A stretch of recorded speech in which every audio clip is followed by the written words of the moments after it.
आते हैं वैसे। तो हमने ये देखा था, एक मिनट, ये क्या हो रहा है?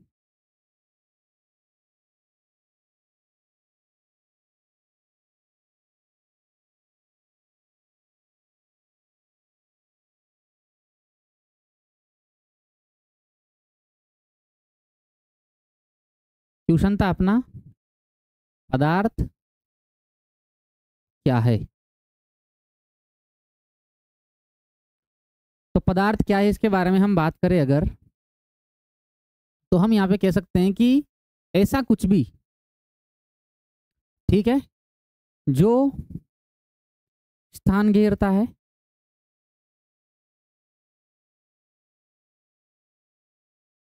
ऐसा कुछ भी जो स्थान घेरता है।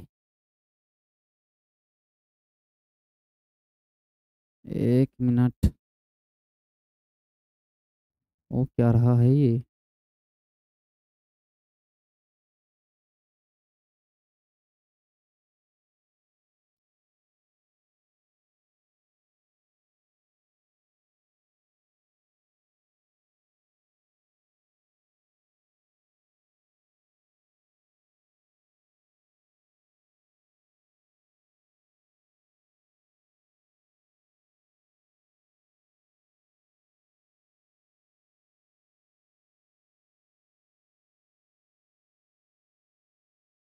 चलो, पदार्थ क्या है, ये क्वेश्चन है अपना इस चैप्टर का पहला। ठीक, तो पदार्थ क्या है जो स्थान घेरता है तथा जिसका द्रव्यमान होता है। यानी कि प्रकृति में उपस्थित ऐसा कुछ भी जिसका द्रव्यमान होता है और जो स्थान घेरता है। द्रव्यमान इन द सेंस, हम यहाँ पे फिलहाल बात करते हैं कि ये भार की बात कर रहा है। भार मतलब तुम जानते हो, वजन की बात कर रहा है। क्लियर है? ऐसे समझने के लिए देख लो अभी। स्थान घेरने का मतलब क्या है? स्थान घेरने का मतलब है आयतन। यानी कि ऐसा कुछ भी जिसका आयतन होता है और द्रव्यमान होता है, उसको हम क्या बोल सकते हैं? उसको हम पदार्थ बोल सकते हैं। फॉर एग्जाम्पल, मैं खुद हो गया, मैं क्या हूँ? एक पदार्थ हूँ। क्यों? मैंने स्थान घेर रखा है और मेरा द्रव्यमान है। क्लियर है? तो ये अपना पदार्थ हो गया। पदार्थ के बारे में तुम्हें याद होना चाहिए परिभाषा इसकी। इसके बाद में हम डिस्कस करेंगे अब पदार्थ का वर्गीकरण। तो ध्यान से देखना, पदार्थ का वर्गीकरण।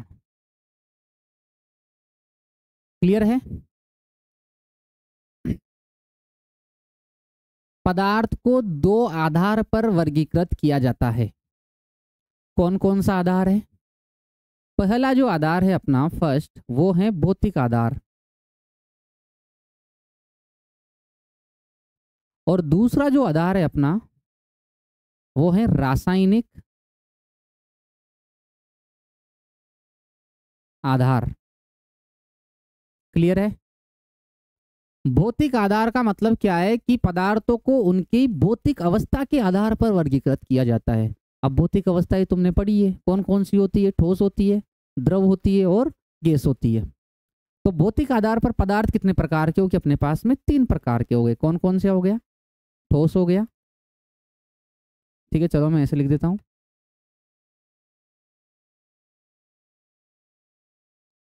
कौन कौन सा हो गया? ध्यान से देखना। भौतिक आधार पर प्रकार पदार्थ जो है वो 3 प्रकार के हो गए। कौन कौन सा हो गया अपना? एक तो हो गया ठोस, दूसरा हो गया अपना द्रव, और थर्ड हो गया अपना गैस। ठीक, फिर बात करते हैं हम रासायनिक आधार की। फिर बात करते हैं हम किसकी? रासायनिक आधार की। तो रासायनिक आधार पर जो पदार्थ है, उनको पहले हम 2 भागों में वर्गीकृत करते हैं। कौन कौन से हैं? ध्यान से देखना। पहला जो है अपना, वो है भैया शुद्ध पदार्थ। ध्यान से देखना भैया, शुद्ध पदार्थ। और जो दूसरा है अपना, वो है मिश्रण। क्लियर है? फिर जो शुद्ध पदार्थ है उसको भी फर्दर हम कितने भागों में बांटते हैं? 2 भागों में बांटते हैं। कौन कौन सा है? अरे ध्यान से देखना है, ध्यान से देखो कौन कौन सा। एक तो हो गया अपना यौगिक, ठीक है। चलो पहले मैं यौगिक की जगह, एक तो हो गया अपना तत्व और दूसरा हो गया अपना यौगिक। अरे क्लियर है? अरे बोलो ना। मिश्रण जो है उसको फिर 2 भागों में बांटा जाता है। कौन कौन सा है? एक होता है अपना समांगी मिश्रण और दूसरा कौन सा होता है बच्चों? विषमांगी मिश्रण। कौन कौन सा मिश्रण हो गया? समांगी मिश्रण और विषमांगी मिश्रण। क्लियर है? समझ में आ रही है बात? तो ये हो गया। फिर अगर फर्दर और हम इसको क्लासिफाई मतलब वर्गीकृत करना चाहे तो तत्व जो है उसको भी हम 3 भागों में बांट सकते हैं। देखिएगा कौन कौन सा? धातु, अधातु और एक कौन सा हो गया अपना? उपधातु। इन सब के बारे में तुमने पढ़ रखा है बचपन में, ठीक है ना। यौगिक को फिर से 2 भागों में बांटा जा सकता है। कौन कौन सा? एक होता है अपना कार्बनिक यौगिक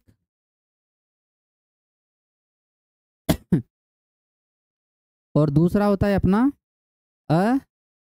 अकार्बनिक यौगिक। कौन कौन सा हो गया अपना? कार्बनिक यौगिक और अकार्बनिक यौगिक। तो ये पदार्थ का वर्गीकरण कर लिया हमने। एक बार ध्यान से देखना दोबारा से। पदार्थ को 2 आधार पर बांटा गया है। कौन कौन सा आधार है? एक है भौतिक आधार और दूसरा कौन सा है? रासायनिक आधार। भौतिक आधार का मतलब क्या है कि भौतिक अवस्थाओं के आधार पर पदार्थ का वर्गीकरण किया गया है। तो भौतिक अवस्थाएं कौन कौन सी होती है अपनी? ठोस, द्रव और गैस। इनके बारे में भी डिस्कस कर लेंगे, डोंट वरी। फिर आता है रासायनिक आधार। रासायनिक आधार आधार के इस बेसिस पे हमने पदार्थ को कितने भागों में बांटा है? 2 भागों में बांटा है। कौन कौन सा है? शुद्ध पदार्थ है और दूसरा कौन सा है? अपना मिश्रण है। फिर बात करते हैं शुद्ध पदार्थ की। तो शुद्ध पदार्थ को फिर से कितने भागों में बांटा है? 2 भागों में बांटा है। कौन कौन सा? एक तत्व है और दूसरा क्या है? अपना यौगिक है। समझ में आ रही है बात? कौन कौन सा है? तत्व और यौगिक। फिर तत्व जो है उसको भी 3 भागों में बांटा गया है। कौन कौन से? धातु, अधातु और उपधातु। यौगिक को कितने भागों में बांटा गया है? कार्बनिक और अकार्बनिक यौगिक। मिश्रण कितने प्रकार का होता है? 2 प्रकार का होता है। कौन कौन सा होता है अपना? एक होता है समांगी और दूसरा कौन सा होता है? विषमांगी होता है। क्लियर है? क्लियर है? क्लियर है? एक बार देख लो इसको फटाफट से।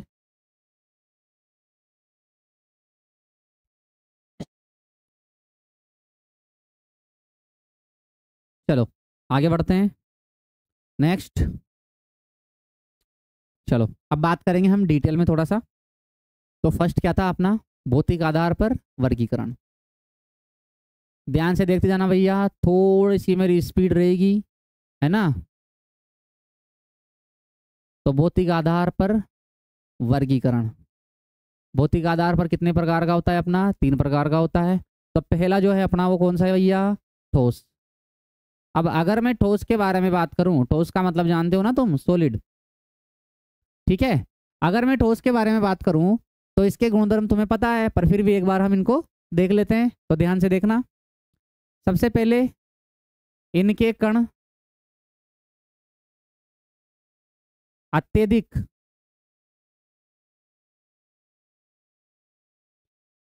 अत्यधिक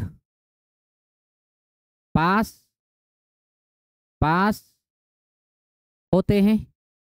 ठोस के कण कैसे होते हैं? अत्यधिक पास पास होते हैं। दूसरा मैं ऐसे बोल सकता हूं भैया कि कणों के मध्य इनके कणों के मध्य प्रबल आकर्षण बल उपस्थित होता है। या सीधा लिख रहा हूं मैं, सीधा लिख रहा हूं, प्रबल आकर्षण बल होता है या उपस्थित होता है। चलो वैसे लिख देता हूं। चलो ध्यान से देखते जाना। ए भैया, प्रबल आकर्षण बल उपस्थित होता है। ओके। थर्ड, बहुत इंपॉर्टेंट बात, जो ठोस होते हैं, क्या ठोस, इनका आकार तथा आयतन निश्चित होता है। इनका आकार और आयतन क्या होता है, निश्चित होता है। ठोस जो होते हैं उनका आकार और आयतन दोनों क्या होते हैं, निश्चित होते हैं, याद रखना। अभी समझाऊंगा मैं बात, टेंशन मत लो। इनके कण गति नहीं करते हैं, लेकिन इनमें कंपन होता है। लेकिन इनमें क्या होता है, कंपन होता है। ठीक है, तो देखो ध्यान से कि जो ठोस होता है, ठोस पदार्थ, उनके जो कण होते हैं वो अत्यधिक पास पास होते हैं, ऐसे मतलब कण से कण ऐसे एकदम मिला हुआ रहता है। देखो ध्यान से, समझ में आ रही है बात, इस प्रकार से एकदम पास पास। भाई साहब देख लो इधर ध्यान से, कण एकदम क्या होते हैं, पास पास होते हैं। अब कण पास पास क्यों है, उसका रीजन क्या है, उसका रीजन है इनके कणों के मध्य प्रबल आकर्षण बल होता है। क्या होता है इनके कणों के मध्य, प्रबल आकर्षण बल। आ रही है बात समझ में। अच्छा, कण पास पास होते हैं, कैसे हम इसको समझ सकते हैं प्रैक्टिकली, कैसे, जैसे मान लो ये दीवार है, मैंने बोला कि भैया रोहित जाके दीवार के आर पार निकल जा। क्या रोहित दीवार के आर पार हो जाएगा क्या? अब रोहित कोई चुड़ैल तो है नहीं कि देख बेटा, समझ में आ रही है ना बात क्या कह रहा हूँ मैं, आर पार नहीं हो पाएगा। क्यों? क्योंकि ठोस है दीवार और दीवार के जो कण हैं एकदम पास पास है, उनके बीच में बिल्कुल भी जगह नहीं है, तो रोहित आर पार नहीं हो पाएगा। समझ में आ रही है बात? इसका मतलब पहला वाला जो पॉइंट है वो अपने समझ में आया, इनके कण अत्यधिक पास पास होते हैं। क्यों पास पास होते हैं? क्योंकि इनके कणों के मध्य प्रबल आकर्षण बल होता है। अच्छा, प्रबल आकर्षण बल को भी हम समझ सकते हैं। फॉर एग्जाम्पल, कोई भी ठोस पदार्थ लो, मेरे पास ये है पेन, मैं बोलूं कि भैया इसको ऐसे पकड़ के ना ऐसे तोड़ दे, ऐसे खींच के तोड़ दे, पॉसिबल है क्या? नहीं है। क्यों पॉसिबल नहीं है? क्योंकि ये ठोस है और ठोस के कणों के मध्य जो आकर्षण बल है ना वो बहुत ज्यादा है, तो हम इनके कणों को अलग अलग नहीं कर सकते, इनके कणों के बीच में दूरियां पैदा नहीं कर सकते। आ रही है बात समझ में? ठीक है ना। इनफैक्ट एक जो कागज होता है, कागज, उसको भी ऐसे ऐसे सीधा खींच के तोड़ने में बहुत मेहनत लगती है। ट्राई कर लेना। अब ऐसा नहीं है पकड़ के यूं फाड़ दिया, पकड़ के ऐसे खींचना ही सीधा एकदम। समझ में आ रही है बात? ठीक है ना। तो इजीली वो टूटेगा नहीं। क्यों नहीं टूटेगा? क्योंकि कागज एक ठोस है और ठोस के कण को ऐसे खींच के, मतलब कणों को अलग अलग करना बहुत ही मुश्किल है। क्यों? क्योंकि उनके मध्य क्या होता है बच्चों, प्रबल आकर्षण बल। क्या होता है? प्रबल आकर्षण बल। क्लियर है? इनका आकार और आयतन निश्चित होता है। आकार का तो सिंपल सा फंडा है, देखो ये पेन है, इसको मैं उठा के कहीं पे भी ले जाऊं, भैया इसका आकार चेंज होगा क्या? नहीं होगा, तो आकार फिक्स है ठोस का। आयतन का मतलब क्या होता था, कोई वस्तु जितना स्थान घेरती है उसको क्या बोलते हैं, उसका आयतन बोलते हैं। तो क्या इस मार्कर ने अभी जितना स्थान घेर रखा है, इसको मैं यहां से किसी दूसरी जगह ले जाऊं तो क्या ये मोटा हो जाएगा क्या?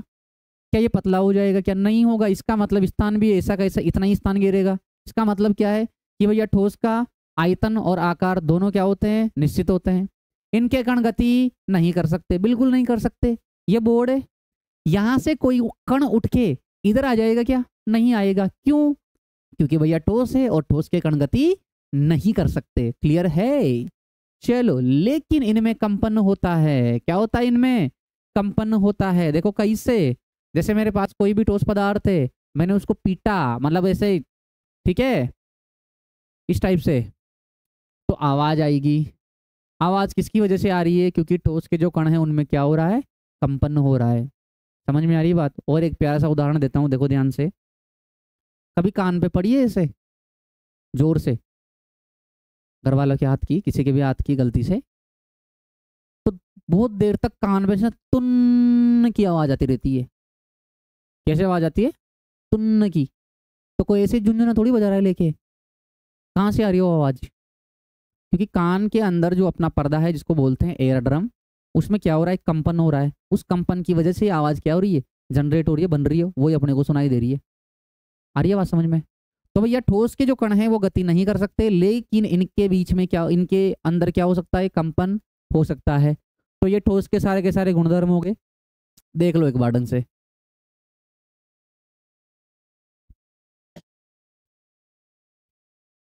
चलो आगे बढ़ते हैं। अब बात करेंगे हम अपना दूसरा वर्गीकरण किसमें कर रहे हैं हम? द्रव। द्रव का मतलब क्या होता है भैया? लिक्विड। ठीक है, अब लिक्विड्स के बारे में बात करें तो सबसे पहले चलो मैं ये बात कर लेता हूं कि इनका आयतन निश्चित होता है। इनका आयतन कैसा होता है? निश्चित होता है, लेकिन आकार अनिश्चित होता है। क्लियर है? पहली बात तो ये हो गई। दूसरी बात, इनके कण ठोस की तुलना में, किसकी तुलना में? ठोस की तुलना में दूर होते हैं। ठीक, और तीसरी बात मैं लिख रहा हूं यहां पे अपना, इनके कणों के मध्य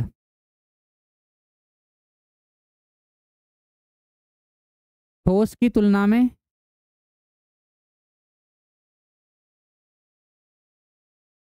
दुर्बल आकर्षण बल पाया जाता है। क्लियर है? और एक लास्ट पॉइंट अपना ये है कि इनके कण गति कर सकते हैं। इनके कण गति कर सकते हैं। इनके कण क्या कर सकते हैं? गति कर सकते हैं। तो मैं यहाँ पे ठोस को ऐसे बना रहा हूँ, सॉरी द्रव को ऐसे बना रहा हूँ, देखो ध्यान से कि द्रव के जो कण है ना वो कुछ ऐसे हैं, ऐसे इस प्रकार से। तो अगर तुम ध्यान से देखोगे तो ठोस की तुलना में ये कैसे हैं? थोड़े दूर दूर है। ठीक है, तो मैं यहाँ पे बात कर रहा हूँ कि ठोस की तुलना में ये कैसे होते हैं? दूर दूर होते हैं। क्यों दूर दूर होते हैं? क्योंकि इनके कणों के मध्य ठोस की तुलना में जो आकर्षण बल होता है ना वो कैसा होता है? थोड़ा दुर्बल होता है। यानी कि द्रव के जो कण है ना उनको तुम ऐसे खींच के अलग कर सकते हो। फॉर एग्जाम्पल, पानी भरा हुआ है तो ऐसे जग भर के पानी को बाहर निकाल सकते हैं। पर क्या ऐसे मान लो लोहे का ऐसे कुछ रखा हुआ है ना बॉक्स, उसमें से क्या तुम लोहे को ऐसे जग भर के बाहर निकाल सकते हो? क्या नहीं। लोहा क्या है? ठोस है। तो ठोस को ऐसे तुम अलग नहीं कर सकते खींच के, या आसानी से अलग नहीं कर सकते। आ रही है बात समझ में? लेकिन पानी को तो कर सकते हैं, ऐसे भर के निकाल लो आराम से। क्यों? क्योंकि कणों के मध्य आकर्षण बल कैसा है? कम है। आ रही है बात समझ में? और कणों के मध्य दूरी भी ज़्यादा होती है। जैसे कि पानी भरा हुआ है तो पानी में के हम आर पार निकल सकते हैं आराम से। क्यों निकल सकते हैं? क्योंकि पानी के जो कण हैं वो ठोस की तुलना में कैसे हैं? दूर है ना? दूर है, आकर्षण बल कम है, सीधी सी बात है। एक बात और यहाँ पे बहुत इंपॉर्टेंट, आयतन तो इनका निश्चित होता है, लेकिन भैया आकार कैसा होता है? अनिश्चित होता है। बहुत ही आसान है, देखो मान लो तुमने दूध लिया सुबह, ठीक है, तो दूध को तुम पहले तुमने किसी जग में लिया, जग में से उसको तुमने कोई बर्तन में डाला, है ना, जिसको हम भगोनी बोलते हैं, उसमें डाला, तो वो किसकी शेप ले लेगा? भगोने की शेप ले लेगा। जग में था तो जग की शेप ले लेगा, बोतल में भरा तो बोतल की शेप ले लेगा। इसका मतलब क्या है कि भैया दूध जो है अपना वो द्रव है, और द्रव का आकार क्या हो रहा है? बदल रहा है। जिस भी पात्र में उसको रखा जाता है वो उसी आकार को धारण कर लेता है। बट क्या तुमने अगर 1 लीटर दूध लिया था तो जग में 1 लीटर दूध तुमने लिया, और उस 1 लीटर दूध को जैसे ही तुमने बोतल में भरा तो क्या वो 2 लीटर हो जाएगा? क्या वो आधा लीटर हो जाएगा? नहीं होगा। इसका मतलब क्या है कि आकार कैसा है? निश्चित। आकार कैसा है? निश्चित। समझ में आ रही है बात? ठीक है ना? ये देखना। चलो नेक्स्ट क्या है? इनके कण गति कर सकते हैं? अरे बिल्कुल कर सकते हैं यार। पानी भरा हुआ है, उसको ऐसे ऐसे ऐसे मिक्स कर दो, उधर के कण इधर, इधर के कण उधर, ऊपर के कण नीचे, नीचे के कण ऊपर। इसका मतलब क्या है कि भाई साहब द्रव जो होता है ना उसके कण क्या कर सकते हैं? गति कर सकते हैं। सिंपल सा फंडा है। क्लियर है? अरे क्लियर है? एक बार देख लो, याद रखना, इनको कभी कभार पूछ लेते हैं। चलो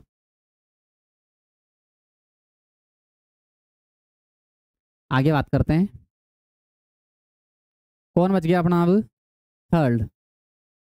थर्ड क्या है भैया? देखो ध्यान से। थर्ड है अपना गैस। ठीक है,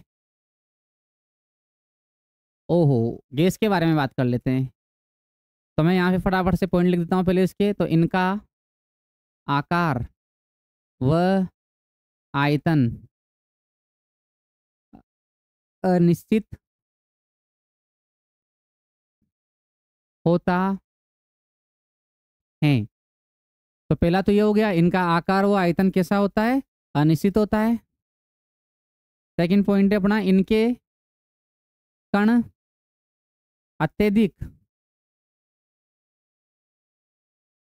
दूर दूर होते हैं। कण कैसे होते हैं, इनके अत्यधिक दूर दूर होते हैं। थर्ड पॉइंट, इनके कणों के मध्य दुर्बल आकर्षण बल, सॉरी बल, तुम्हें देख के बल याद आ गया मुझे, ठीक है। दुर्बल आकर्षण बल होता है। अरे क्लियर है, अरे बोलो ना। तो इनके कणों के मध्य क्या होता है, दुर्बल आकर्षण बल होता है। और फोर्थ पॉइंट है भैया, इनके कण तीव्र गति करते हैं। तो अगर मेरे को इनको डायग्राम के थ्रू समझाना होगा तो मैं कुछ ऐसे बनाऊंगा कि भैया एक केस का कण ये रहा, एक ये रहा, एक ये रहा, एक ये रहा, एक ये रहा, एक ये रहा। तो तुम यहाँ पे क्लियरली नोटिस कर पाओगे कि इनके कण कैसे हैं भाई साहब, दूर दूर हैं। अच्छा, कण दूर दूर क्यों है, क्योंकि आकर्षण बल कम है। तो जहां पे भी आकर्षण बल कम होता है तो दूरियां बढ़ जाती है ना मेरे भाई, ठीक है। तो आकर्षण बल कमजोर होता है यहाँ पे, तो लिखा है मैंने यहाँ पे, इनके कणों के मध्य दुर्बल आकर्षण बल होता है। इनके कण कैसे होते हैं, अत्यधिक दूर दूर होते हैं। क्यों दूर दूर होते हैं, अरे आकर्षण बल ही कम है। समझ में आ रही है बात क्या कह रहा हूं मैं। और एक बात, इनका आकार और आयतन दोनों ही अनिश्चित होता है। तो सर आकार की बात तो समझ में आती है कि आकार अनिश्चित होता है, ठीक है। आयतन का कैसे है मामला, तो मैं समझाता हूँ, अभी ध्यान से सुनना। आकार तो देखो, गैस को जिस भी पात्र में हम भरते हैं, जैसे मान लो तुमने गैस को ट्यूब में भरा तो वो ट्यूब का आकार ले लेगा। गैस को बलून में भरा तुमने गुब्बारे में, तो वो गुब्बारे का आकार ले लेगा। क्लियर है। गैस सिलेंडर में भरा तो वो क्या ले लेगा, गैस सिलेंडर का आकार ले लेगा। क्लियर है ना। बट आयतन के बारे में मैं थोड़ा सा तुम्हें बता देता हूँ, देखो ध्यान से, वो आकार का समझ में आया अपने को। आयतन का क्या है, देखो अपने पास गैस सिलेंडर है, तो गैस सिलेंडर का है ना, हमने वाल खोल दिया, ठीक है। तो गैस सिलेंडर को थोड़ी सी देर वाल खोला हमने, फिर बंद कर दिया, तो उससे गैस तो थोड़ी सी निकली है। क्या पूरा गैस सिलेंडर खाली करा हमने, नहीं करा। थोड़ी सी गैस मान लो निकल गई, और वो थोड़ी सी गैस जो है वो पूरे कमरे में फैल लेती है। इसका मतलब क्या क्या है कि थोड़ी सी गैस जो है उसने पूरे कमरे के बराबर जगह घेर ली, तभी तो पूरे रूम में फैल गया। पूरे रूम में बदबू आ रही ना, उसकी स्मेल आ रही है ना, इसका मतलब क्या है कि पूरे रूम में फैल गई ना वो। तो स्थान घेरा नहीं घेरा, उसने घेरा ना स्थान स्थान। पहले कितना सा स्थान घेर रखा था, वो एक सिलेंडर के अंदर थी, और वो भी हमने पूरी नहीं निकाली। अब वो थोड़ी सी गैस जो निकली उसने सारे कमरे में, मतलब सारे कमरे में फैल गई, तो इतना सारा स्थान घेर लिया। इसका मतलब क्या है कि आयतन बढ़ गया। क्या बढ़ गया, आयतन बढ़ गया। इसका मतलब ये है कि गैस जो है उसका आकार तो फिक्स नहीं है, साथ में आयतन भी फिक्स नहीं होता। थोड़ी सी गैस को तुम बहुत सारे एरिया में फैला सकते हो, आ रही है बात समझ में। और बहुत सारे एरिया की, बहुत सारे गैस को तुम थोड़े से एक बॉक्स में, है ना, उच्च दाब पे बंद भी कर सकते हो, ठीक है भैया। तो ये याद रखना। अच्छा, एक और बात, इनके कण कण तीव्र गति करते हैं, बिल्कुल करते हैं। मान लो उधर कोने में किसी ने भैया परफ्यूम लगाया चुन्नी में, क्या किया, परफ्यूम लगाया चुन्नी में, तो वहां से उस परफ्यूम की जो स्मेल है वो तुरंत इधर तक आएगी। आहा, समझ में आ रही है बात। तो उधर से स्मेल तुरंत कहाँ तक आएगी, अपने तक आएगी। कहीं से आई, पैर थोड़ी चल के आई, ठीक है ना। समझ में आ रही है बात। तो वहां से कण जो है ना वो तीव्रता से गति कर रहे हैं, और तीव्रता से गति करके दूसरे स्थान पर पहुंच रहे हैं। क्यों, क्योंकि वो गैस है। कौन सी अवस्था में है वो, गैसीय अवस्था में है। तो सिंपल सा फंडा है कि इनके कण जो है ना वो तीव्र गति करते हैं। क्लियर है, अरे भैया क्लियर है। अच्छा, एग्जाम्पल तो मैंने बताया नहीं तुम्हें, तो एग्जाम्पल क्या ही बताना, देखो helium, hydrogen, oxygen, nitrogen, carbon dioxide, फलाना, ठीक है। और भी है जो है। अच्छा, द्रव के उदाहरण अगर मैं तुमसे पूछूं, तो द्रव के उदाहरण क्या लिखोगे तुम, दूध। अच्छा, और लिखोगे कुछ, पानी, मतलब जल, नीर, तरु, और क्या बोलते हैं इसको, और भी है एल्कोहल। देखो इनके चेहरे पे खुशी, ठीक है भैया, ये हो गया। और क्या है अपना ठोस? ठोस के उदाहरण बताने की जरूरत है क्या? अरे भैया लकड़ी, लकड़ी, दीवार। ठीक है, दीवार मूवी की बात नहीं कर रहा मैं कि मैं आज भी फेंके हुए क्या बोलते हो, आज भी फेंके हुए पैसे नहीं उठाता। तो दीवार हो गया, और भी मतलब ठीक है यार, लिख लेना कोई दिक्कत नहीं है। तो ये हो गए भैया, तो अपना ठोस हो गया, द्रव हो गया और गैस हो गया। इन तीनों के बारे में हमने क्या कर ली, बात कर ली। अब मैं तुम्हें कुछ बातें बता रहा हूँ बहुत ही प्यारी, देखो ध्यान से। देखो इधर ध्यान से, एक नोट बता रहा हूँ मैं तुम्हें, बहुत ही इंपॉर्टेंट है। क्या है कि दाब व ताप में परिवर्तन करके पदार्थ की भौतिक अवस्थाओं को, बहुत ही प्यारी बात है, ध्यान से समझने की कोशिश करना, भौतिक अवस्थाओं को एक दूसरे में, इसमें एक दूसरे में परिवर्तित किया जा सकता है, किया जा सकता है। क्लियर है? देखो क्या बोला मैंने कि अगर तुम पदार्थ के ताप और दाब में परिवर्तन करते हो तो भाई साहब उसकी भौतिक अवस्था क्या हो जाएगी, परिवर्तित हो जाएगी। कैसे? एग्जाम्पल के थ्रू समझते हैं हम, ध्यान से सुनना। अपने पास में ठोस है, क्या है अपने पास में बच्चों? ठोस। इसको तुमने ताता किया, ताता मतलब जानते हो ना, अरे गरम किया, गरम, हीट हीट। तो जैसे ही तुम ठोस को गर्म करोगे तो ठोस से क्या बनेगा भैया, द्रव बनेगा। अरे बोलो ना, क्या बनेगा? द्रव बनेगा, द्रव। अरे क्या बनेगा? द्रव बनेगा। और द्रव को जब तुम गर्म करते हो उसके बाद में क्या बनता है, गैस बनता है। क्या बनता है बच्चों? गैस बनता है। ठीक है, और गैस को अगर तुम ठंडा करते हो तो क्या बनेगा, द्रव बनेगा। और द्रव को अगर ठंडा करते हो तो क्या बनेगा, ठोस बनेगा। याद है? अरे बर्फ का एग्जाम्पल ले लो मेरे भाई, बर्फ है, बर्फ को गर्म करो पानी बन जाएगी, मतलब पिघल जाएगी, है ना, द्रव अवस्था में आ जाएगी। फिर पानी को और गर्म करो, क्या बनेगी, भाप बन जाएगी उसकी, है ना, वाष्प अवस्था में चला जाएगा वो। अब जो जल वाष्प बनी उसको अगर तुम ठंडा करते हो तो वापस किस में कन्वर्ट होगा, वो द्रव में। और द्रव को और तुम ठंडा करते हो तो वापस किस में बदल जाएगा, वो बर्फ में। आ रही है बात समझ में? यानी कि पानी को और ठंडा करते हो तो किस में बन जाए, किस में बदल जाएगा, वो बर्फ में बदल जाएगा। तो यहाँ पे ये जो सब चेंजेज हो रहे हैं इनका नाम क्या है एक बार मैं बता देता हूँ, ध्यान से देखिएगा। इधर देखो भैया, देखो, ठोस से द्रव बनना क्या कहलाता है, पहले तो ये बता दो मुझे। इसको बोल सकते हैं हम गलन। क्या बोलेंगे प्यारे बच्चों? गलन। कैसे हो रहा है ये? जब इसको क्या कर रहे हो, तुम गर्म कर रहे हो, फिर द्रव से क्या बनेगा, गैस बनेगा। अरे बोलो ना, द्रव से गैस बनना क्या कहलाता है, वाष्पन। और वाष्पन कब हो रहा है, जब हम क्या कर रहे हैं, द्रव को गर्म कर रहे हैं। ठीक है, फिर गैस को तुमने क्या किया, ठंडा किया। गैस को ठंडा करने पर क्या मिला तुमको, बस द्रव मिला। और गैस का ठंडा होके द्रव बनना क्या कहलाता है, संघनन। अरे कहीं कहलाता है संघनन। संघनन कब होता है, जब हम क्या करते हैं, ठंडा। ठीक है, चलो भयंकर ठंडा नहीं बोल रहा हूँ मैं, समझ में आ रही है बात? ठीक है ना, वो साइन बोर्ड पे लिखा होता है ना भयंकर ठंडा, फिर ऐसे उंगली लगा देते हैं वो, तो उसकी बात नहीं कर रहा मैं। इधर इधर इधर ध्यान दो, इधर। द्रव को तुमने वो ठंडा किया तो क्या बना, ठोस। इसको क्या बोलते हैं हम, इसको बोल सकते हैं हम हिमनन। हाँ हिमनन बोल सकते हैं। ठीक है ना, कब हो रहा है ये, जब हमने इसको क्या किया, और भी ठंडा किया। अरे क्लियर है? अरे बोलो ना। तो ये हो गया, देखो ये याद रखना टर्म, ठोस से द्रव में बदलना, इस प्रक्रिया को क्या बोलते हैं, गलन। द्रव का गैस में बदलना, इस प्रक्रिया को क्या बोलते हैं, वाष्पन। गैस का द्रव बनना, इस प्रक्रिया को क्या बोलते हैं, संघनन। और द्रव से ठोस बनना, इस प्रक्रिया को क्या बोलते हैं हम, हिमनन। ये टर्म्स याद रखना क्योंकि कभी कभी काम आ जाती है ना, तो फिर हम भूल जाते हैं तो उस टाइम पे। क्लियर है? अच्छा एक चीज मेरे को और बतानी है तुमसे, तुमको मतलब तुमसे क्या, देखो इधर क्या थी, ये कुछ पदार्थ ऐसे होते हैं जो ठोस अवस्था में होते हैं, उनको जब हम ताता करते हैं मतलब गर्म करते हैं तो वो सीधा किस में कन्वर्ट हो जाते हैं, गैस में। और जब उस गैस को हम ठंडा करते हैं तो वापस किस में बदल जाते हैं, ये ठोस में। इस गुण को क्या बोलते हैं पता है क्या? इस गुण को बोलते हैं उदर्वपातन। क्या बोलेंगे बच्चों?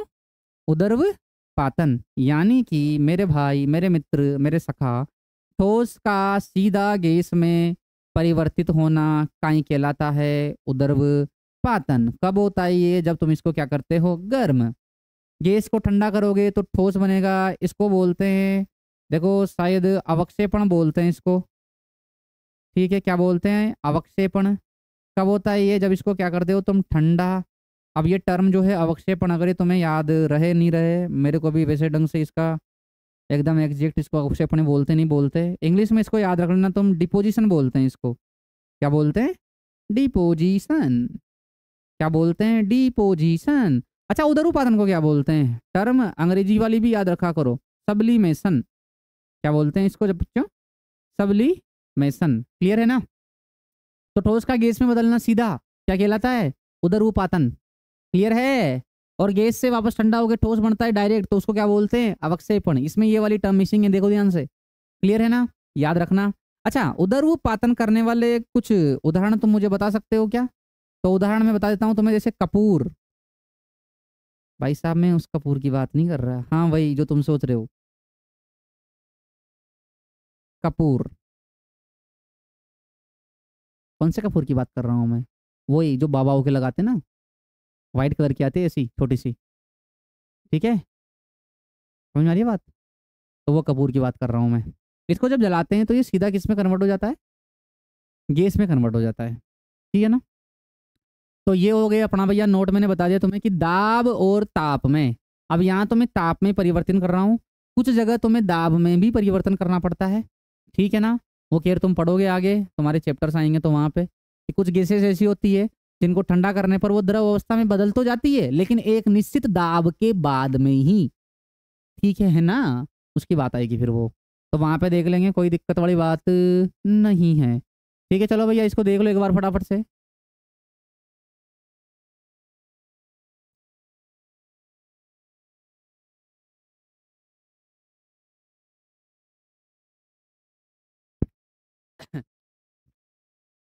ये बच्चे गायब कैसे हैं भैया? तुम्हारे मित्र आए नहीं अभी तक?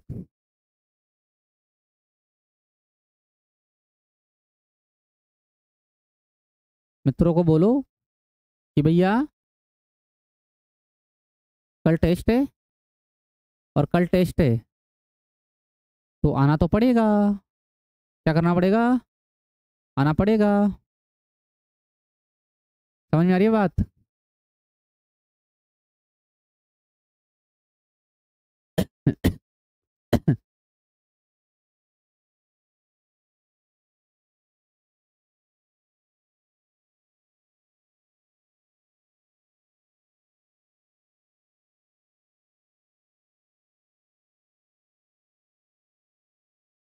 चलो 1 मिनट, आता हूँ मैं वापस। 1 मिनट।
चलो भाई, आ जाते हैं तो बढ़ते हैं आगे।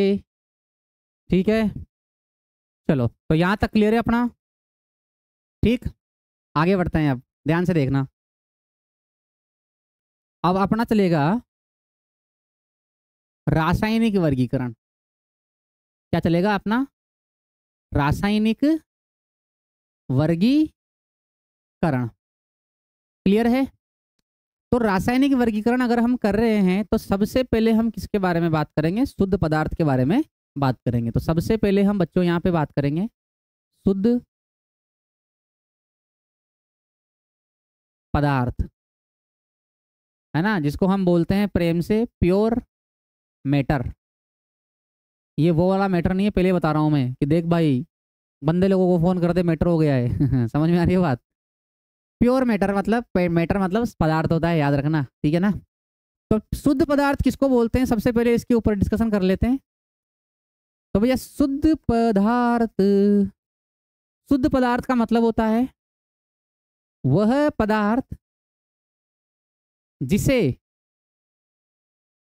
किसी भी भौतिक प्रक्रम, क्या बात कर रहा हूं मैं, भौतिक प्रक्रम द्वारा अन्य पदार्थों में परिवर्तित नहीं किया जा सकता है। समझ में आई क्या बात? देखो ध्यान से, बहुत ही ध्यान से समझना, बहुत ही ध्यान से। देखो क्या लिखा हुआ है, वह पदार्थ जिसे किसी भी भौतिक प्रक्रम द्वारा, किसी भी भौतिक प्रक्रम द्वारा, भौतिक प्रक्रम का मतलब क्या है कि उसको तुम तोड़ो, पीटो, काटो, थप्पड़ दो, हाँ मतलब मजा कर रहा हूँ, ठीक है, ठीक है, काटो पीटो, छान लो, है ना, गर्म कर लो, ठंडा कर लो, बहुत ज्यादा ठंडा कर लो, बहुत ज्यादा गर्म कर लो आ रही है बात समझ में? तो वह पदार्थ जिसे किसी भी भौतिक प्रक्रम द्वारा अन्य पदार्थों में परिवर्तित नहीं किया जा सकता है। जैसे कि मेरे पास सोना है तो नहीं, इधर दिल पे हाथ रख के बोल रहा हूँ, सोना है मेरे पास, ठीक है, गोल्ड, क्लियर ना, नहीं है पर बोल रहा हूँ कि है, मान लेते हैं। तो सोने को तुम कितना ही गर्म कर लो, कितना ही ठंडा कर लो, उसको काट लो, पीट लो, क्या वो चांदी बन जाएगा क्या? क्या वो लोहा बन जाएगा क्या? नहीं बनेगा ना। इसका मतलब सोना क्या है, एक शुद्ध पदार्थ। आ रही है बात समझ में? पानी को कितना ही गर्म कर लो, जलवाष्प बन जाएगी, पर फॉर्मूला तो H2O ही रहेगा ना, है तो पानी वो भी। बर्फ बना दो उसको ठंडा करके, पर है तो वो भी पानी, फॉर्मूला तो क्या है उसका, H2O ही है तो पानी वो भी। आ रही है बात समझ में? इसका मतलब वह पदार्थ जिसे किसी भी भौतिक प्रक्रम के द्वारा अन्य पदार्थों में परिवर्तित नहीं किया जा सकता, उसको क्या बोल देंगे, उसको बोलेंगे हम शुद्ध पदार्थ। अब बात आती है शुद्ध पदार्थ कितने प्रकार के होते हैं। तो शुद्ध पदार्थ कितने प्रकार के होते हैं, दो प्रकार के, ठीक है ना। तो मतलब शुद्ध पदार्थ को कितने भागों में बांटा गया है, दो भागों में बांटा गया है। तो मैं यहाँ पे लिख रहा हूँ कौन कौन से भागों में बांटा गया है। तो पहला जो है अपना, पहला क्या है अपना, देखो इधर ध्यान से, पहला है अपना भैया, तो चलो यार मैं लिख ही देता हूँ रे, आलस, आलस बुरी बात है, चलो। शुद्ध पदार्थ को दो भागों में, कितने भागों में, दो भागों में वर्गीकृत किया गया है। तो शुद्ध पदार्थों को कितने भागों में वर्गीकृत किया गया है, दो भागों में वर्गीकृत किया गया है। अब कौन कौन से हैं, तो पहला होता है प्यारे बच्चों तत्व। फर्स्ट क्या है अपना, तत्व है, ऐसे आता है ना वो, ओके, वंडरफुल, है वंडरफुल। और दूसरा क्या है अपना, यौगिक, दूसरा क्या है अपना, यौगिक। तो हम बात करेंगे अब तत्व और यौगिक के बारे में, है ना, दोनों क्या चीजें हैं, ध्यान से देखिएगा प्यारे बच्चों। मैंने तुमसे कहा था, देखो इधर, तत्व क्या होता है, तत्व उसको बोलते हैं जो एक ही प्रकार के परमाणुओं से मिलकर बना होता है। आ रही है बात समझ में? यानी कि वह शुद्ध पदार्थ, वह शुद्ध पदार्थ जो एक ही प्रकार के परमाणुओं से मिलकर बने होते हैं। यानी कि जो पदार्थ जो शुद्ध पदार्थ एक ही प्रकार के परमाणुओं से मिलकर बने होते हैं उनको हम सीधा सीधा क्या बोल सकते हैं बच्चों? उनको सीधा सीधा हम बोल देंगे तत्व। क्या बोल देंगे? तत्व बोल देंगे। एग्जाम्पल समझेंगे, कोई दिक्कत नहीं है। जैसे H2, क्लियर है? O2, O3, P4, ठीक है, S8। अब मैं लिख रहा हूं यहां लोहा, चांदी, सोना, ये सब के सब जो है ना, ये क्या है? तत्व है भाई साहब। ठीक है, hydrogen, oxygen, ozone, phosphorus, sulphur, लोहा, चांदी, सोना, सबके सब क्या है? ये तत्व है। क्यों? एक ही प्रकार के परमाणु से मिलकर बने। देखो, दोनों परमाणु सेम है, दोनों परमाणु सेम है, तीनों परमाणु सेम, चारों परमाणु सेम, आठों के आठों परमाणु सेम। तुम बोलोगे सर लोहे में, भैया लोहे की टेबल है तो लोहे के परमाणु है ना उसमें। ऐसा तो नहीं कि लोहे के बीच बीच में चांदी आ रही है, और अगर ऐसा होता तो फिर लोहे के बीच बीच में छेद हो जाते, क्योंकि लोग चांदी को तो ले जाते ना उखाड़ के। मजाक कर रहा हूँ, चलो छोड़ो। तो लोहा, चांदी, सोना, ये सबके सब क्या है? तत्व है। और मैं सीधे शब्दों में बोलूँ तो आवर्त सारणी तुमने देखी होगी, उसमें जितने भी तुम पढ़ते हो ना वो सारे के सारे क्या है? तत्व है। समझ में आ रही है बात? तो आवर्त सारणी में जो भी पदार्थ तुम देखते हो सारे के सारे क्या है भैया? तत्व है। क्लियर है? तो वह शुद्ध पदार्थ जो एक ही प्रकार के परमाणुओं से मिलकर बने होते हैं उनको क्या बोला जाता है? तत्व बोला जाता है। आगे देखो, अब तुम यौगिक के बारे में बात करते हैं। तो यौगिक क्या है? देखो ध्यान से, जब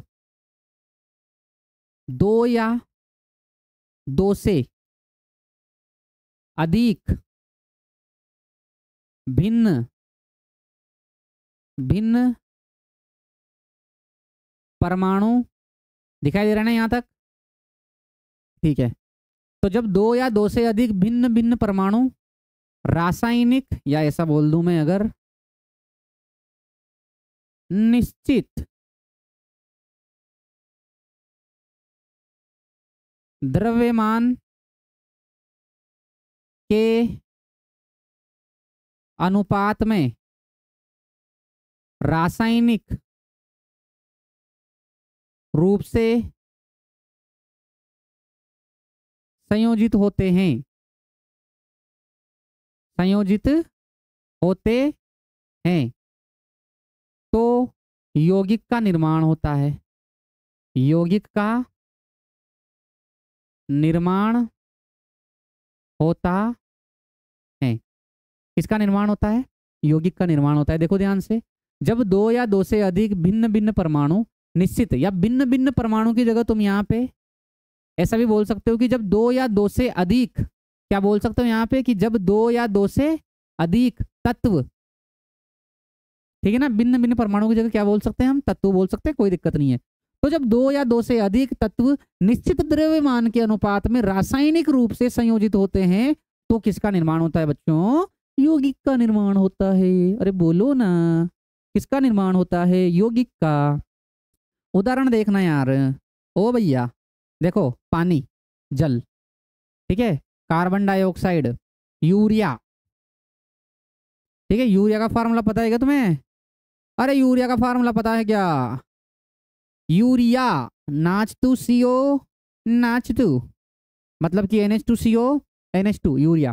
देखो ध्यान से, यहां पे तुम देखोगे ना, ये पानी का सूत्र है, और पानी में कौन कौन से तत्व हैं? एक तो हाइड्रोजन है और एक कौन है? ऑक्सीजन है। अब हाइड्रोजन और ऑक्सीजन का जो द्रव्यमान है ना वो फिक्स होता है यहाँ पे। मतलब कैसे, समझने की कोशिश करना, आगे नियम आएगा अपने, फिलहाल देख लो तुम यहाँ पे। एक हाइड्रोजन परमाणु का भार कितना होता है? एक होता है, तो दो का कितना हो जाएगा? दो। एक ऑक्सीजन परमाणु है यहाँ पे, तो एक ऑक्सीजन परमाणु का भार कितना होता है? 16, मतलब परमाणु भार की बात कर रहा हूं मैं। तो 2:16 है। जब इसको तुम 2 से काटोगे तो कितना आएगा? 1:8। इसका मतलब पानी जो है ना, पानी जो है, जल जो है, उसके अंदर हाइड्रोजन और ऑक्सीजन के द्रव्यमान का अनुपात ऑलवेज 1:8 मिलेगा तुम्हें। भले ही तुम पानी कहीं से भी लाओ, तुम पानी नदी से लाओ, तुम पानी बूंदी के नाले से लाओ, ठीक है, तुम पानी समुद्र से लाओ, तुम पानी बारिश से लाओ, तुम मंगल पे जाके पानी इकट्ठा कर लो। समझ में आ रही है बात? तुम कहीं से भी पानी को लेके आओ, पानी का सूत्र तो यही रहेगा ना। और अगर पानी का सूत्र यही रहेगा तो द्रव्यमान का अनुपात भी क्या रहेगा? यही रहेगा। इसीलिए इसने ये बोला कि तत्व निश्चित द्रव्यमान के अनुपात में रासायनिक रूप से क्या होते हैं? संयोजित होते हैं। उन्हें क्या बोल देते हैं हम? यौगिक। ठीक है, तो तत्व तो समझ में आया। जो आवर्त सारणी में पढ़ते हो सब के सब क्या है, तत्व, जिनमें एक प्रकार के तुम्हें क्या दिख जाए, यहाँ पे परमाणु दिख जाए या फिर ऐसे नाम दिख जाए, लोहा, चांदी, सोना, तांबा, zinc, helium, hydrogen, lithium, beryllium, boron, फलाना जो भी है, मतलब सब, वो सब के सब क्या है, तत्व है। ठीक है ना। तत्व को एलिमेंट्स बोलते हैं यार, ये भी याद रख लिया करो। छोटी छोटी टर्म्स हैं पर याद रखा करो। यौगिक को क्या बोलते हैं, कंपाउंड्स बोलते हैं। All right, all right. अब यौगिक कौन से होते हैं, जिनके फॉर्मूले तुम्हें आसानी से याद नहीं होते ना, वो सारे के सारे यौगिक ही होते हैं यार, ये बात समझ में। जैसे कि यूरिया हो गया, ग्लूकोज हो गया, फ्रक्टोज हो गया, है ना, सल्फ्यूरिक एसिड हो गया, नाइट्रिक एसिड हो गया। ठीक है, वो सब के सब तो समझ जाना। अब ध्यान से देख लो इसको एक बार, और इसका स्क्रीनशॉट ले लिया करो इसे। समझ में आ रही है बात। चलो देखो इसको फटाफट।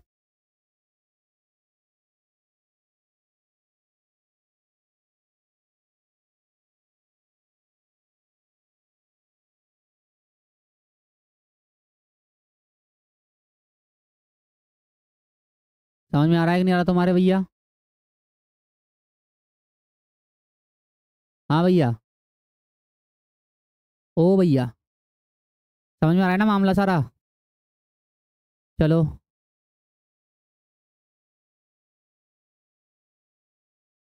कमेंट करके बता देना मुझे समझ में आ रहा है या नहीं आ रहा। ठीक है ना। मैं कमेंट्स ऑन कर रहा हूँ, और यहाँ पे पटलाया कोई नहीं करेगा।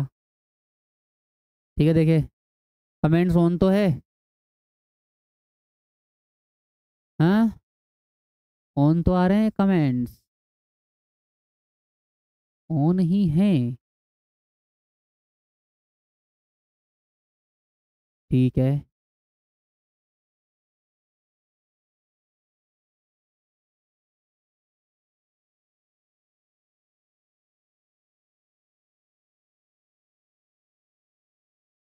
चलो 1 मिनट, 1 मिनट, मैं 1 मिनट देख रहा हूँ इसको।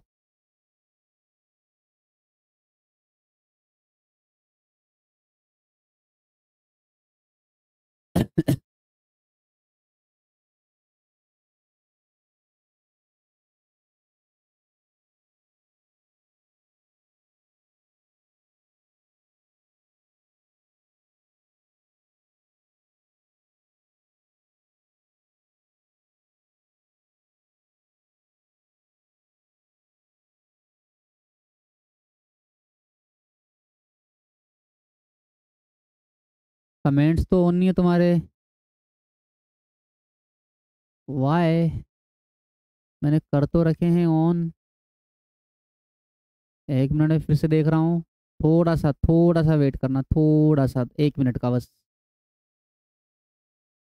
1 मिनट का वेट बस। ओके।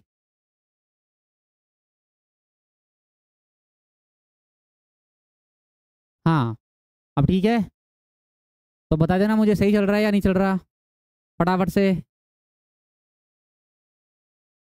बता दो भैया। तुम्हारे चैट का ऑप्शन आया नहीं आया।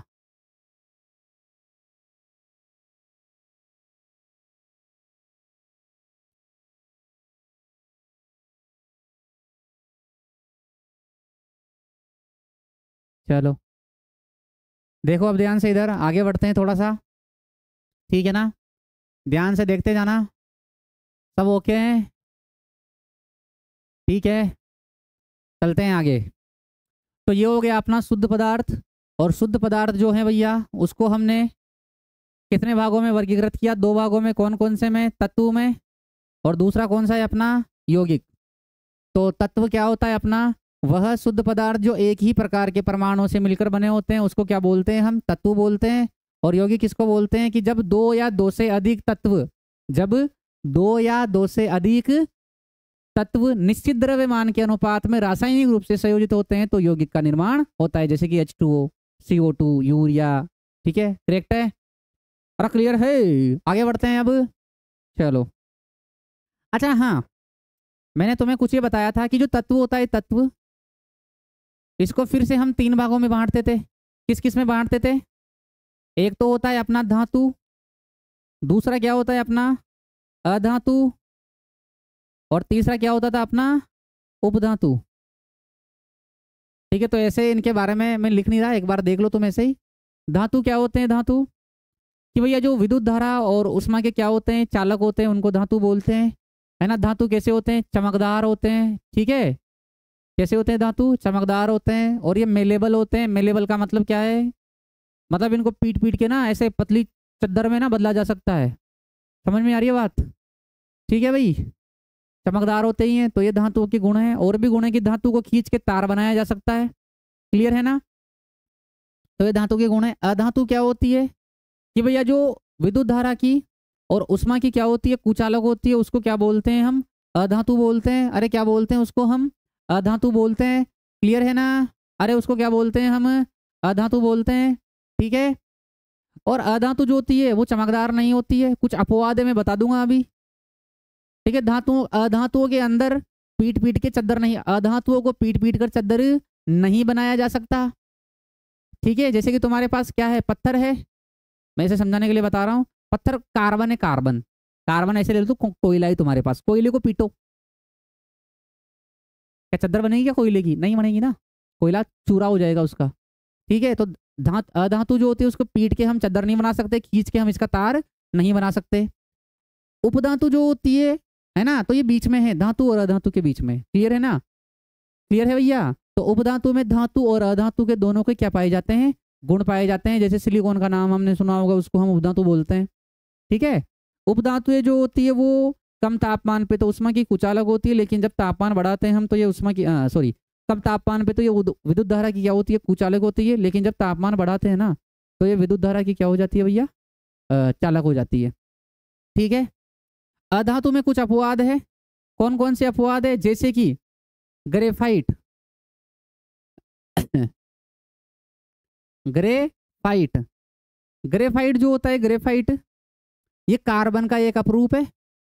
और जो ग्रेफाइट होता है ना बच्चों, ये विद्युत धारा का चालक होता है। पेंसिल के अंदर आता है ना बीच में, वो क्या है, ग्रेफाइट है, और ये विद्युत धारा का क्या होता है, चालक होता है, क्लियर है। और आयोडीन है अपना, आयोडीन तो वैसे तो अधातु है जो ये चमकदार नहीं होती, लेकिन आयोडीन कैसा होता है, चमकदार होता है। तो ये अपवाद है, याद रखना है ऐसे, मतलब देख लो थोड़ा सा। फिर मैंने बताया था यौगिक जो है इसको भी दो भागों में हम बांटते हैं। कौन कौन से में बांटते थे यौगिक को हम, यौगिक को हम बांटते हैं, एक तो होता है अपना कार्बनिक यौगिक, और दूसरा अपना कौन सा होता है, अकार्बनिक यौगिक, क्लियर है ना। कार्बनिक यौगिक जो है ये मुख्यतः क्या मतलब किससे मिलकर बने होते हैं, ये कार्बन और हाइड्रोजन से मिलकर बने होते हैं। ऐसा बोल सकते हैं कि कार्बनिक यौगिक जो होते हैं ना, इनके अंदर कार्बन की चेन होती है। किसकी चेन होती है, कार्बन की चेन होती है। तो वो सारे के सारे कार्बनिक है। जो कार्बनिक नहीं होते वो सारे के सारे क्या होते हैं, अकार्बनिक होते हैं, याद रखना। कार्बनिक यौगिक का उदाहरण दूं मैं तो CH4 है ना, ग्लूकोज हो गया। और मैं तुम्हें ऐसे बता दूं कि जितने भी जो जीव होते हैं प्रकृति में, उन सबके अंदर क्या पाया जाता है भैया, कार्बनिक यौगिक पाया जाता है। जैसे कि जो अपना प्लांट्स है उनमें सेलुलोज होता है, स्टार्च होता है ना, गिलेटिन जो भी है वो सब होता है, मतलब सेकेराइड वगैरह वगैरह जो भी है वो सब के सब क्या है, कार्बनिक यौगिक है। यूरिया क्या है, एक कार्बनिक यौगिक है।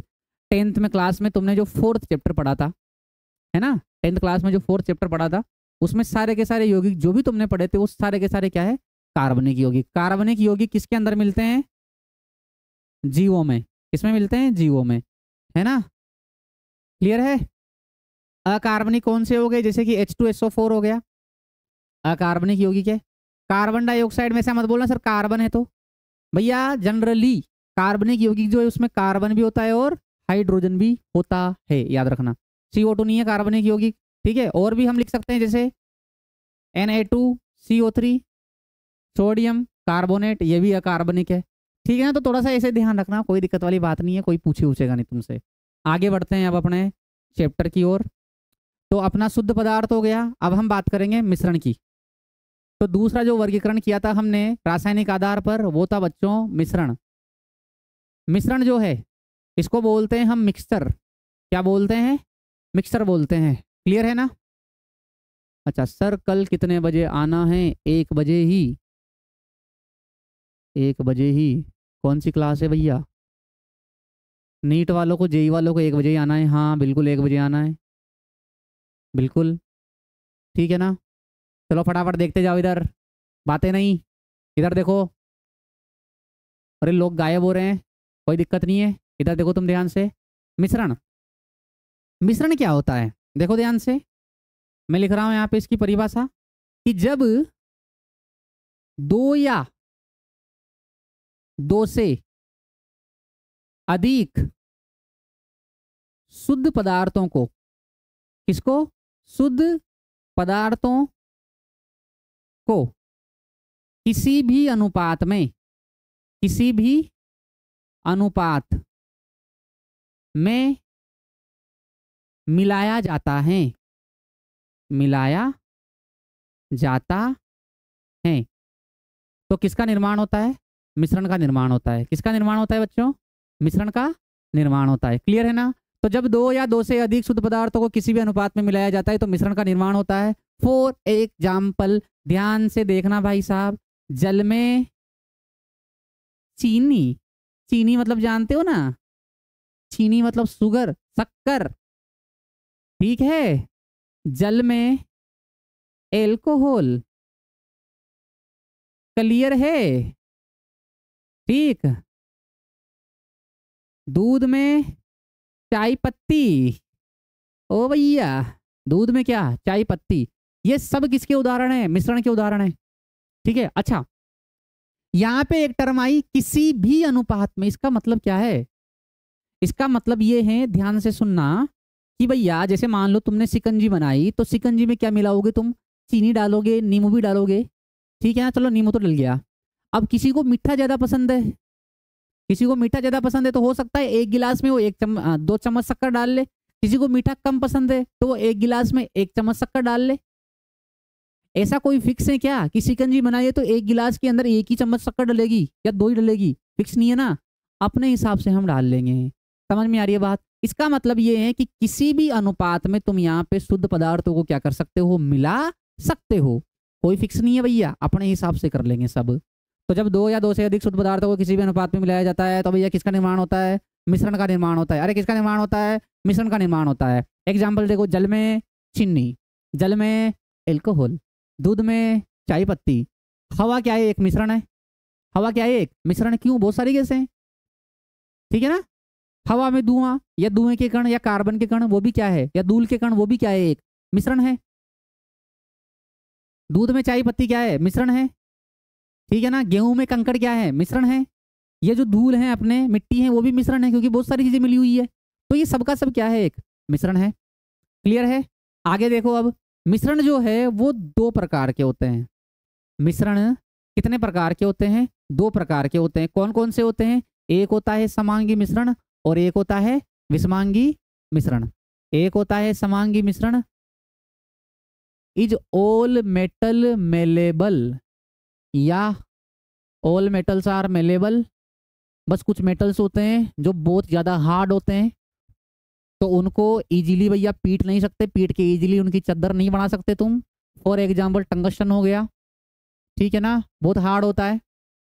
मेलेबल तो सारे होते हैं, कोई दिक्कत नहीं है, इसमें कैसा शक है। मेलेबल तो सब होते हैं भैया। बस हो सकता है कि किसी को मतलब चद्दर बनाने के लिए, किसी की मेलेबिलिटी के लिए उसको काफ़ी ज़्यादा, है ना, कार्रवाई की ज़रूरत पड़े, है ना, क्योंकि हार्ड होते हैं ना कुछ मेटल्स काफ़ी ज़्यादा, वही है। तो जल में चीनी, जल में एल्कोहल, दूध में चाय पत्ती। चलो अब मैं बात कर रहा हूँ यहाँ पे मिश्रण के प्रकार, है ना। तो मिश्रण कितने प्रकार के होते हैं, 2 प्रकार के होते हैं। तो मैं लिख रहा हूँ यहाँ पे, मिश्रण 2 प्रकार के होते हैं। कौन कौन से होते हैं, पहला समांगी मिश्रण, अरे कौन सा, समांगी मिश्रण। और दूसरा कौन सा है, बड़ा मांगी, ना ना ना ना, विषमांगी। मांगी नाम होता है ना गाँव में, देखा है मैंने, अब तो खैर रखते नहीं है। चलो देखो इधर, 2 प्रकार के मिश्रण, मिश्रण को 2 भागों में बांटा गया है। एक तो समांगी मिश्रण होते हैं और एक होता है विषमांगी मिश्रण। अब समांगी मिश्रण कौन सा है और विषमांगी मिश्रण कौन से होते हैं, उनके बारे में डिस्कस करेंगे हम। तो एक बार इसको फटाफट से तुम एसएस ले लो इसका, आगे बढ़ते हैं फिर।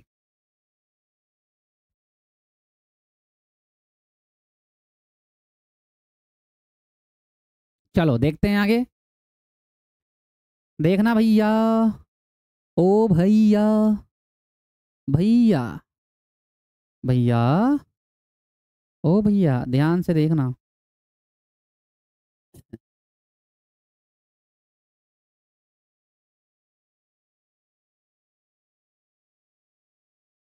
मिश्रण को कितने भागों में बांटा गया है? 2 भागों में। एक होता है अपना समांगी मिश्रण। अच्छा, इनके इंग्लिश में भी नाम याद रखा करो यार तुम। इसको बोलते हैं होमोजीनियस, होमोजीनियस मिक्सचर। और दूसरा होता है अपना विषमांगी मिश्रण। नींद तो नहीं आने लग गई तुम्हें? नींद आ रही तो पानी वानी पी लो फटाफट से। विषमांगी मिश्रण इसको बोलते हैं हेटेरोजीनियस। अरे क्या बोलते हैं बच्चों? Heterogeneous mixture. ठीक है, तो 2 मिश्रण कौन कौन से हो गए अपने? एक तो हो गया समांगी मिश्रण होमोजीनियस मिक्सचर, और दूसरा कौन सा हो गया? विषमांगी मिश्रण हेटेरोजीनियस मिक्सचर। अब क्या होते हैं ये, तो ध्यान से देखना। समांगी मिश्रण की परिभाषा देखेंगे सबसे पहले, ठीक है? तो वह मिश्रण जिसमें घटक सभी जगह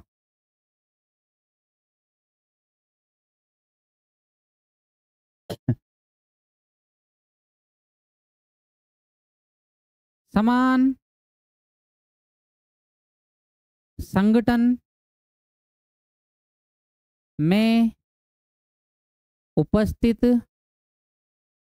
होते हैं। ठीक है, इसे समझने के लिए देखो तुम ध्यान से कि जैसे अपने पास में ये क्या है, ये कोई बर्तन है, इसके अंदर ये क्या भर रखा है हमने? पानी भर रखा है भैया। क्या भर रखा है? पानी भर रखा है।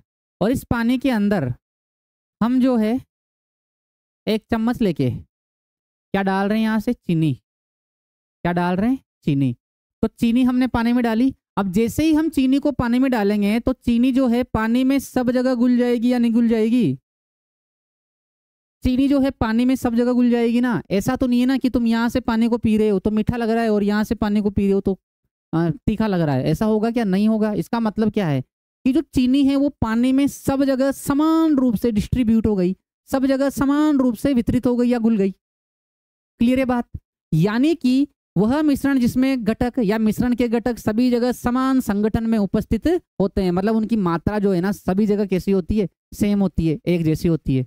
आ रही है बात समझ में? उसको क्या बोलते हैं हम? समांगी मिश्रण। ठीक है, जैसे जल में चीनी हो गई, ये क्या था अपना? जल। इसका और पॉइंट में ऐसा लिख सकता हूं कि घटक पूर्ण रूप से घुल जाते हैं। घटक एक दूसरे में पूर्ण रूप से क्या हो जाते हैं बच्चों? घुल जाते हैं।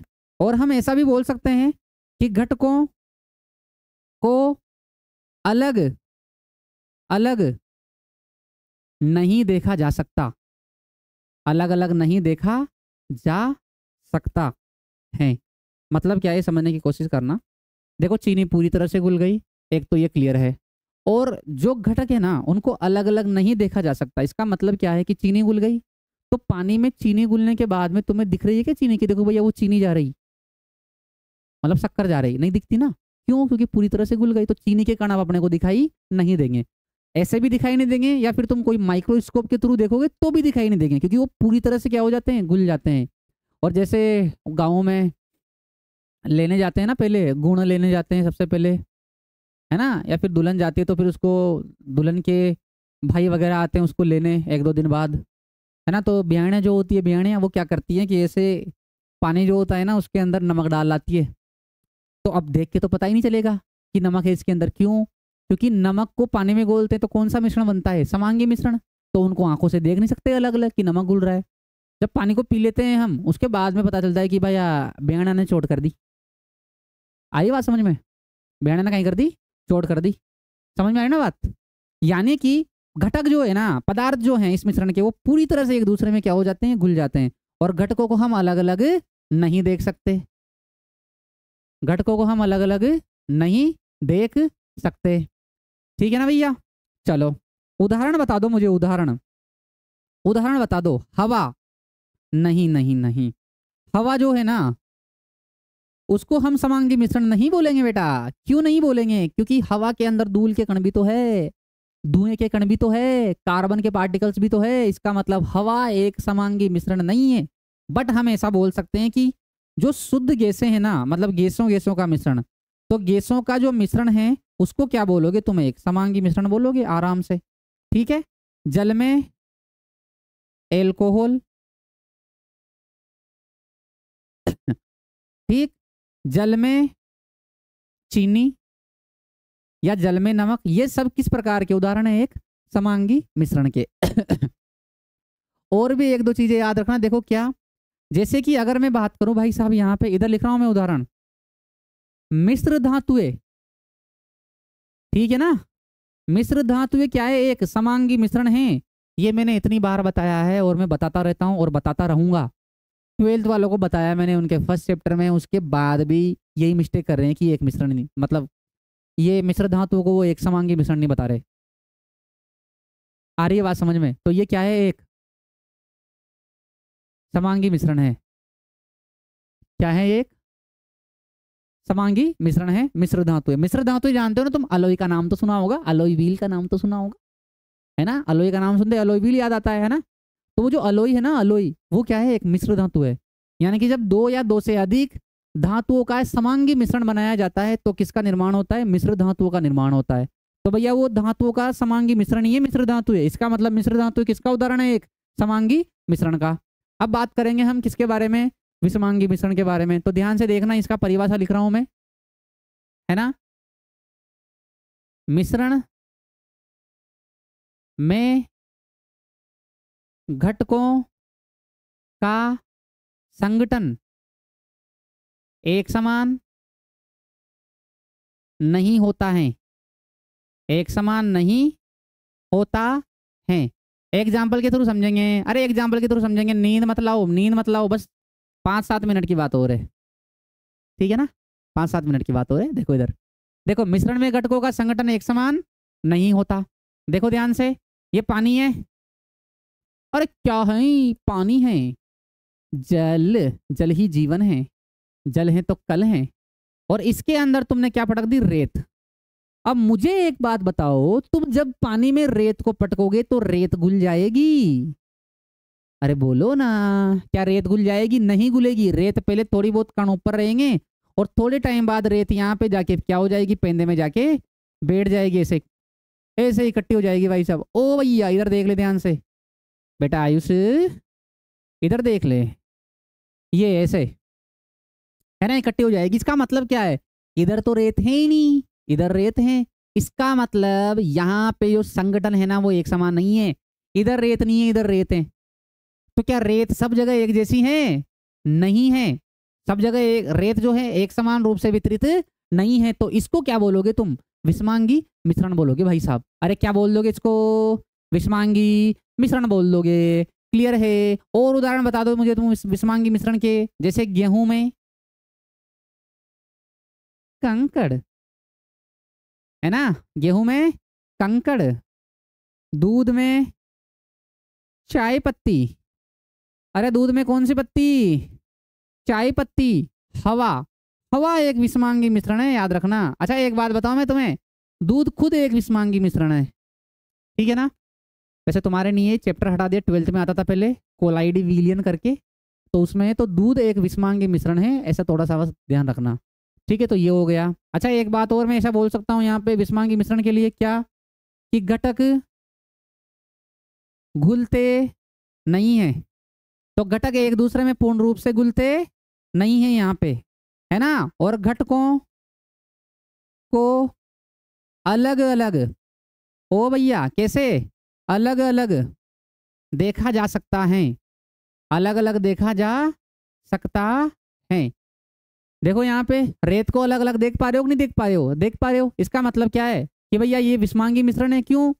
अरे भैया विषमांगी मिश्रण है, उसमें घटकों को हम क्या क्या देख कर सकते हैं? अलग अलग देख सकते हैं। क्यों अलग अलग देख सकते हैं? क्योंकि घुलते ही नहीं है ना। आ रही है बात समझ में? ठीक है, चलो नोट कर लो इसको फटाफट, एसएस ले लो इसका।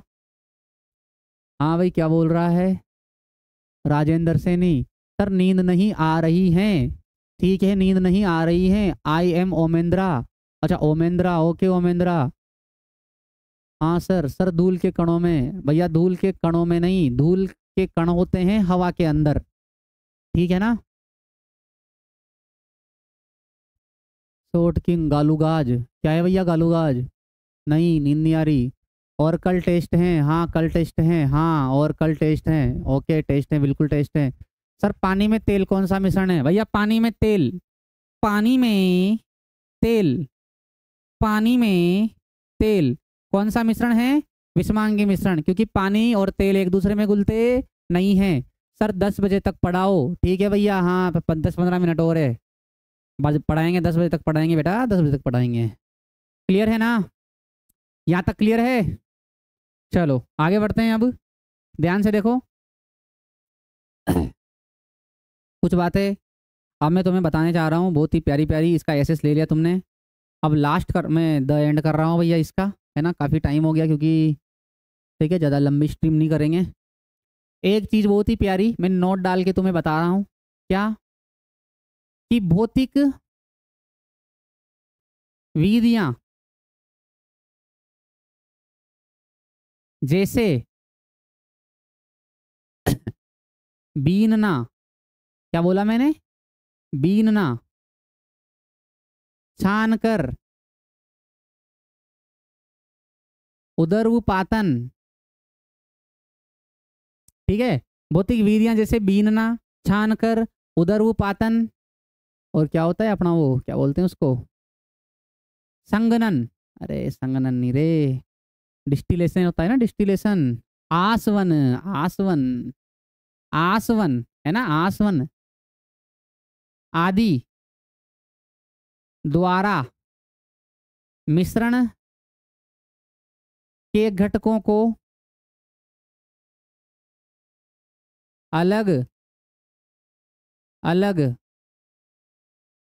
किया जा सकता है, अलग अलग किया जा सकता है, ठीक है। देखो कैसे उदाहरण की सहायता से मैं समझा रहा हूं तुम्हें, ध्यान से देखना। भौतिक विधियां जैसे बीनना हो गया, छानकर हो गया, है ना, उदरपातन हो गया, आसवन हो गया, इन विधियों के द्वारा हम मिश्रण के घटकों को क्या कर सकते हैं बच्चों? अलग अलग कर सकते हैं, है ना। एक और लिख लेना इसमें, वाष्पन, वाष्पन भी यूज में ले सकते हैं। मैं कुछ समझा रहा हूँ तुम्हें, जैसे कि सबसे पहले हम डिस्कस कर रहे हैं यहाँ पे, ऐसे लिखाऊंगा कुछ नहीं, बस समझा रहा हूँ, है ना, क्योंकि पूछेंगे नहीं कोई तुमसे, पर फिर भी याद होना चाहिए। बीनना, जैसे भैया गेहूं है, गेहूं, तो गेहूं में क्या है? कंकड़ है। अब गेहूं में जो कंकड़ होते हैं उनको गांव में तुमने देखा होगा कि मम्मी वगैरह बैठती है ऐसे, है ना, और साथ में पड़ोसी एक दो मोहल्ले की अपनी काकी काकियां जिनको हम बोलते हैं वो भी बैठी होती है, और पटलाएं चलती रहती है उनकी, माँ को छोरो तो वहाँ पड़े चे, और वो गेहूं में से क्या निकालती जाती है? कंकड़ निकालती जाती है ऐसे, माँ को छोरो तो वहाँ। समझ में आई ये बात? तो वो क्या कर रही है? बीनना ही तो है वो, ठीक है। पर बीनना वाला प्रोसेस या ये विधि हम तब अप्लाई कर सकते हैं जब, अरे भैया बताएंगे आसवन विधि, रुक जा रुक जा।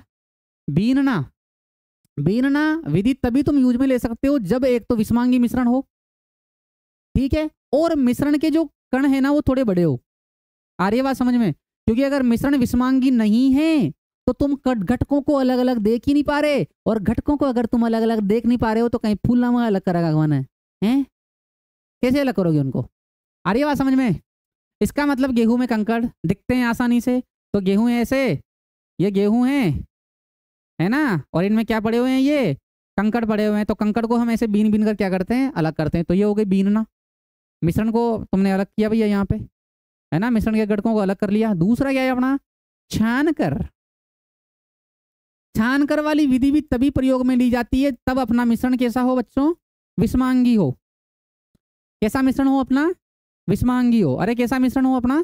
विषमांगी मिश्रण हो। जैसे जो चाय पत्ती होती है उसको दूध में से मतलब चाय में से कैसे अलग करते हैं? हम छान कर ही करते हैं ना। ऐसा तो नहीं है कि बीन बीन कर अलग कर रहे हैं, नहीं कर पाएंगे ना। तो जब पदार्थ के कण छोटे होते हैं और विषमांगी मिश्रण है और पदार्थों के कण मतलब घटकों के कण छोटे हैं, तो फिर उनको हम कैसे अलग कर लेते हैं? छान कर अलग कर लेते हैं। कैसे अलग कर लेते हैं उनको? हम छान कर अलग कर लेते हैं। समझ में आ रही है बात? ठीक है ना। चाय पत्ती को कैसे अलग करेंगे? छान कर अलग करेंगे, है ना, आटा होता है तो आटे में जो भी वो भूसा निकलता है उसको कैसे अलग करते हैं, छलनी से छान के अलग करते हैं ना हम, तो वो छान कर विधि हो गई। ठीक है भैया।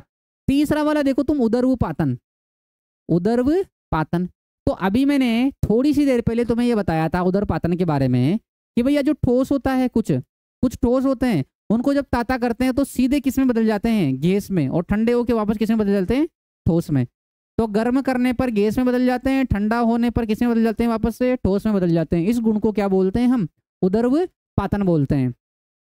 अरे क्या बोलते हैं, उदरवपातन बोलते हैं। क्या बोलते हैं, उदरवपातन बोलते हैं। ठीक है, तो देखो अब ध्यान से यहाँ पे भैया, मेरे बड़े भैया कन्हैया, इधर देखो, ये तुम्हारे पास में कटोरा है, भगवान करे ना है, क्या है, कटोरा है। इसके अंदर धूल के कण हैं, मतलब मिट्टी है, और मिट्टी में ना कपूर मिली हुई है। मिट्टी में क्या मिली हुई है, कपूर। कपूर, ठीक है, उसको नेपथलीन, नेपथलीन भी बोल सकते हैं वैसे। तो कपूर है, तो ये मिश्रण है यहाँ पे। अरे कौन है, मिश्रण है, और मिश्रण के अंदर कौन है, कपूर। तो ये कपूर व धूल का मिश्रण है भैया। अब हम क्या करते हैं कि इस कटोरे के ऊपर यहाँ पे लगा देते हैं एक, है ना, प्लेट। क्या लगा देंगे यहाँ पे, इसके ऊपर एक प्लेट लगा देंगे, और इसको नीचे से क्या करेंगे हम, ताता। क्या करेंगे, इसको ताता, गर्म करेंगे। तो जब इसको हम गर्म करेंगे तो जो धूल है वो तो उड़ेगी नहीं, लेकिन कपूर में कौन से गुण पाए जाते हैं, उदरवपातन के गुण। तो यहाँ से जो कपूर है ना, उसके कण वाष्प बनेंगे और ऊपर उड़ जाएंगे। कहाँ उड़ जाएंगे, ऊपर। और जैसे ही वो गैस बन के ऊपर उड़े, तो ऊपर कौन है, ऊपर ये प्लेट दिख रही है अपने को, इस प्लेट से टकराएंगे, और टकरा के वापस ठंडे होके इस प्लेट पे क्या हो जाएंगे बच्चों, चिपक जाएंगे। अब चिपकने के बाद उसको क्या कर लो, यहाँ से ऐसे हटा लो, तुम्हें क्या मिल गया, शुद्ध कपूर मिल गया। आ रही है बात समझ में, अरे आ रही है बात समझ में। ये हो गया अपना उदरवपातन। तो उदरवपातन विधि भी हम प्रयोग में ले सकते हैं। क्लियर है ना, ऐसा हो गया। एक बार फटाफट से देख लो इसको, फटाफट से, मतलब फटाफट से। हाँ भाई, सर मोल की लाइव कब करोगे भैया, अति शीघ्र। एक बार कल क्या है कि ये है, और थोड़ा सा और बच रहा है, उसको करके फिर मोल ही चलेगा अपना। ये क्या है कि कुछ बच्चे बोल रहे थे कि सर शुरू शुरू का छूट रहा है, अब है तो कुछ भी नहीं है इसमें, और बताना तो पड़ता है ना। ठीक है ना, मोल ही पढ़ेंगे अब कल परसों से। क्लियर है सर, आप केमिस्ट्री किंग हो, नो डाउट भाई साहब। पैसा मिल जाए बस थोड़ा सा, हैं, पैसा मिल जाए थोड़ा सा, गुजारा हो जाए। ठीक है ना, किंग विंग तो क्या ही भैया। चलो देखो इधर, तो क्या है यहाँ पे, गेहूं में कंकड़ हो गया, ये फलाना फलाना ढीकड़ा जो भी है, जो आगे बढ़ते हैं अब। और क्या बताया मैंने तुम्हें, वाष्पन। देखो वाष्पन विधि के बारे में बात करेंगे। चौथी विधि जो है अपनी, वो कौन सी है बच्चों, अरे बच्चों, वाष्पन। देखो अगर तुम्हारे पास विलयन है जल में चीनी का, मतलब सॉरी मिश्रण है जल में चीनी का, अब क्या करोगे, छान कर अलग करेंगे क्या, नहीं। बीन कर अलग करेंगे क्या, नहीं। तो फिर कौन सी विधि प्रयोग में लेंगे हम, वाष्पन विधि। कैसे, ध्यान से देखना। जो जल है, जल जल है भैया, ये गर्म होता है, गर्म होके इसकी क्या बनती है, भाप। पर क्या जो चीनी है, शक्कर है, वो गर्म होके भाप बनती है क्या, नहीं बनती। मतलब मैं ऐसा बोल सकता हूँ कि जो चीनी होती है ना बेटा, ये अवाष्पशील पदार्थ है। अरे कैसा पदार्थ है, अवाष्पशील पदार्थ, मतलब अवाष्पशील ठोस, मतलब इसका वाष्पन नहीं होता, इसका क्या होगा, पानी का वाष्पन होगा। तो जैसे तुम्हारे पास में ये कटोरा है ठीक है, मतलब पात्र है, समझ जाओ क्या है बच्चों, पात्र है। अरे क्या है, एक पात्र, ओ हो, ऐसा पात्र है, देखो कितना सुंदर पात्र है, आहा मजा आ गया। ठीक है, इसके अंदर हमने क्या कर रखा है भैया, चीनी भर रखी है, मतलब सॉरी पानी भर रखा है। ये क्या भर रखा है, क्या भर रखा है हमने से इसके अंदर, क्या भर रखा है, ये पानी भर रखा है। अरे क्या भर रखा है, पानी भर रखा है ना। और इस पानी में हमने क्या मिला रखी है बच्चों, चीनी मिला रखी है, चीनी। क्या मिला रखी है, चीनी, ये चीनी। ठीक है, अब तुम इसको यहां से कर रहे हो गर्म, है ना, यहाँ पे बर्नर लगा रखा है तुमने, बर्नर का मतलब गैस स्टोव लगा रखा है, और इसको तुम गर्म कर रहे हो। तो जब तुम इसको गर्म करोगे तो वाष्प किसकी बन जाएगी, पानी की बन जाएगी। मतलब पानी पूरा क्या हो जाएगा, बाहर निकल जाएगा। अरे बोलो हाँ कि ना, पानी पूरा क्या निकल जाएगा, बाहर निकल जाएगा। तो थोड़ी देर बाद सारा का सारा पानी जो है वाष्प बन के बाहर निकल जाएगा। और यहाँ पर अपने पास में जो ये बर्तन है, मतलब है ना, मतलब क्या है अपने पास में एक ये बर्तन है, इसके अंदर शुद्ध रूप से क्या बचेगी? चीनी बचेगी। अरे क्या बचेगी? चीनी बचेगी। समझ में आ रही है बात? ठीक है ना। तो कौन सी विधि हो गई ये? वाष्पन विधि। गर्म करा, पानी क्या है? वाष्पशील है, तो पानी तो क्या हो जाएगा? बाहर निकल जाएगा। इसके अंदर बचेगा कौन? चीनी बचेगी भाई साहब। कौन बचेगी? चीनी बचेगी। तो ये हो गई वाष्पन विधि। एक और मैं बता देता हूँ तुम्हें, आसवन विधि। उसके बाद में फिर मेरे को भी जाके खाना खाना है, समझो मेरी बात को। ठीक है, तो इसको एक बार देख लो फटाफट से, क्या हो रहा है यहाँ पे? वाष्पन हो रहा है। ठीक है ना, आगे बढ़ते हैं। लास्ट अपना ठीक है भैया, कौन सा था अपना ये? फोर्थ, फिफ्थ है अपना आसवन। ठीक है ना, आसवन विधि। इसको बोलते हैं बच्चों डिस्टिलेशन। डिस्टिलेशन। ठीक है, क्या होता है देखो ध्यान से। एक बात बताओ, ऐसा है कि तुम्हारे पास में कोई बर्तन है, क्या है? बर्तन है अपने पास में, देखो ध्यान से। ठीक है ना, ये इसके अंदर तुमने दो द्रव मिला रखे हैं। अरे क्या मिला रखे हैं तुमने? दो द्रव। क्या क्या मिला रखा है? देखो मैं ऐसे बना देता हूं एक बार फटाफट से। ठीक है,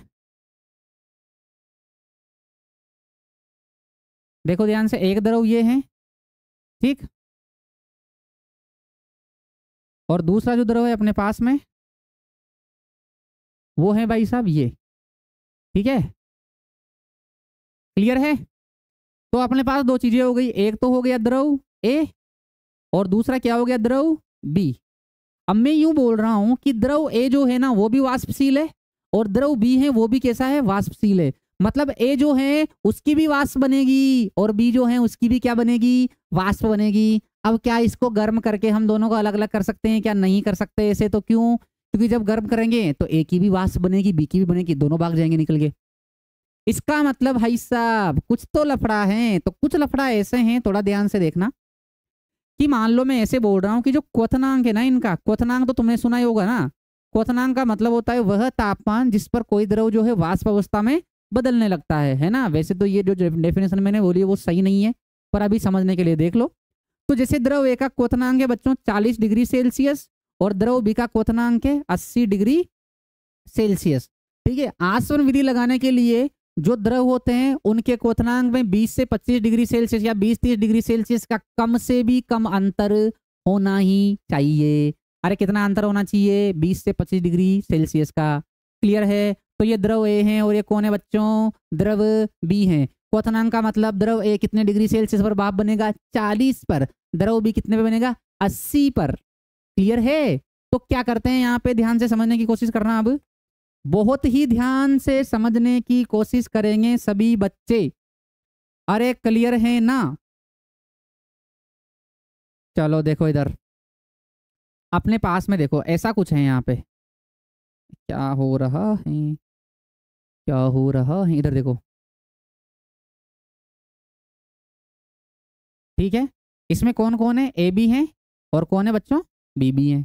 इसके अंदर ए बी भरा हुआ है और इसके अंदर बी बी भरा हुआ है, दोनों भरे हुए हैं इसके अंदर, है ना। और ये फ्लास्क है, ऐसे मान लो तुम। इस फ्लास्क के यहाँ पे ट्यूब निकाल रखी है इस प्रकार से। देखते जाना देखते जाना, अरे देखते जाना। और ये जो ट्यूब आ रही है ना, ये इसको नीचे एक कटोरे में इकट्ठा कर रखा है, ऐसे लगा रखा है मतलब।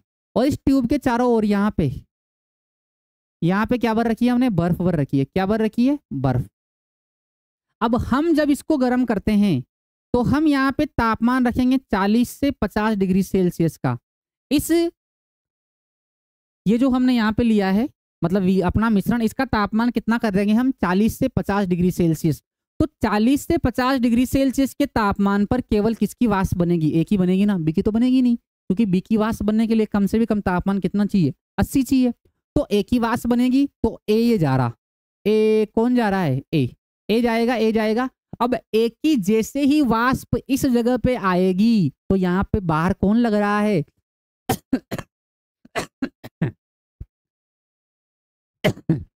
यहाँ पे बाहर कौन लग रहा है? बर्फ लग रहा है। और बर्फ बेटा जो गैस है उसको ठंडा करेगी। ठंडा करते क्या हो जाएगा? यहाँ संघनन। संघनन का मतलब क्या होता है कि गैस को जब ठंडा करते हैं तो वो द्रव बन जाती है, उसको क्या बोलते हैं? संघनन। तो यहाँ से एक ही वाष्प गई बर्फ के कांटेक्ट में आई, ठंडा हुई, ठंडा होते वापस द्रव बनी, तो यहाँ पे तुम्हें क्या मिल जाएगा, द्रव ए। और कुछ देर बाद जब ऐसे ही तुम यहाँ पे 40-50 डिग्री सेल्सियस तापमान करते रहोगे तो जो ए है वो लगभग सारा का सारा इधर आ जाएगा और इधर शेष बचेगा कौन, अरे शेष बचेगा कौन, बी बचेगा। तो ए और बी अलग अलग हुए, एक नहीं हुए। इसका मतलब जो दो द्रवों का मिश्रण होता है उसको भी हम क्या कर सकते हैं, आसानी से अलग कर सकते हैं। कौन सी विधि के द्वारा, आसवन विधि के द्वारा। तो भैया जो पूछ रहा था ना आसवन विधि क्या होती है, ये होती है, याद रखना आप, ठीक है ना। टेस्ट में कहाँ तक आएंगे, इसको नोट कर, इसको देख लो भैया। बाकी टेस्ट में वहां तक आएंगे जहां तक तुमने पढ़ा है, ठीक है ना। सर कल टेस्ट में क्या आएगा, हाँ पेपर बता दूं, पेपर बता दो भैया, जो भी पढ़ाया है वही सब आएगा, हाँ वही आएगा बिल्कुल। टेस्ट में कहाँ तक आएगा, चैतन्य वर्मा चीनी, हाँ भाई चीनी, हाँ सर, हाँ सर ये तो आप ही पहले भी पढ़ा दिया, हाँ बिल्कुल पढ़ा दिया, पर कुछ बच्चों ने नहीं पढ़ा था। सर आपकी वॉइस बहुत स्वीट है भाई साहब, हाथ जोड़े आपके वैसे ही खराब हो रही है आवाज़ तो, गले की सारी 9-2-11 हो रखी है। सर बाकी बचा हुआ कब पढ़ाओगे भैया, कल पढ़ाएंगे, डेली आएंगे लाइव। खाना खा लो सर, बिल्कुल भैया बिल्कुल जा रहे हैं, खाना खाने जा रहे हैं।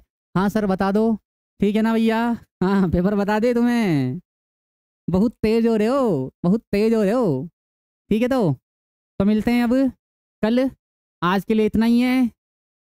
वीडियो जो है यहाँ पे रिकॉर्ड हो जाएगा तो इसको शेयर कर देना, जो जो नहीं आ पाया या जो कि तुम्हारा मित्र है मतलब अपनी क्लास वाला, उसको बता देना ताकि उसका छूटा हुआ वो पढ़ ले, आके मेरा माथा तो ना खाए कम से कम बार बार, डेली का डेली। सर पढ़ा दो, बता दिया भैया मैंने अब, ठीक है ना, क्लियर है। सर शायरी सुनाओ ना भैया, शायरी यही है कि देखो देखो शायरी सुन लो, आज ध्यान से सुनना, शायरी दूसरी है ये, ठीक है। तो सुनना ध्यान से कि रख हौसला वो मंजर भी आएगा, प्यासे के पास चलकर समंदर भी आएगा। रख हौसला वो मंजर भी आएगा, प्यासे के पास चलकर समंदर भी आएगा। थक कर मत बैठ ए मुसाफिर, मंजिल भी मिलेगी और मिलने का मजा भी आएगा। समझ में आ रही है बात, इसका मतलब थक के नहीं बैठना है भैया, लगे रहो, पढ़ते रहो, ठीक है ना। तो मंजिल तो मिलेगी सही और मिलने का मजा भी आ जाएगा। क्लियर है, अरे क्लियर है। तो ये हो गया अपना द एंड। और हाँ जो भी आए उन सबको मेरी ओर से थैंक यू। मिलते हैं कल, ठीक है ना। चलो सर ये XP क्या है, XP क्या है, XP कहाँ है भैया, XP कहाँ है,